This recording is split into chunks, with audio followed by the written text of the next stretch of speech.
حضرت ابو ہریرہ رضی اللہ تعالی عنہ کی بھوک میں حالت۔ حضرت ابو ہریرہ رضی اللہ تعالی عنہ ایک مرتبہ کتان کے کپڑے میں ناک صاف کر کے فرمانے لگے، کیا کہنے ابو ہریرہ کے، آج کتان کے کپڑے میں ناک صاف کرتا ہے۔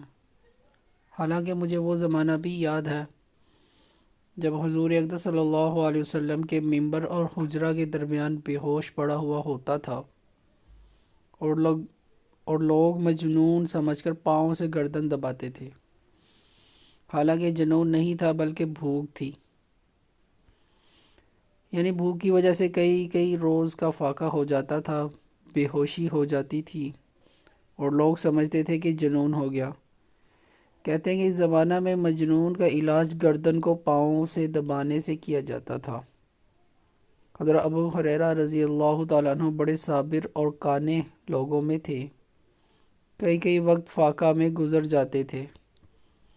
حضور صلی اللہ علیہ وسلم کے بعد اللہ نے فتوحات فرمائیں تو ان پر بھی تونگری آئی۔ اس کے ساتھ ہی بڑے عابد تھے، ان کے پاس ایک تھیلی تھی جس میں کھجور کی گٹھلیاں بھری رہتیں، اس پر تسبیح پڑھا کرتے۔ جب وہ ساری اس تھیلی خالی ہو جاتی تو باندی اس کو بھر کر پاس رکھ دیتی۔ ان کا یہ بھی معمول تھا کہ خود اور بیوی اور خادم 3 آدمی رات کے 3 حصے کر لیتے اور نمبر وار ایک شخص تینوں میں سے عبادت میں مشغول رہتا۔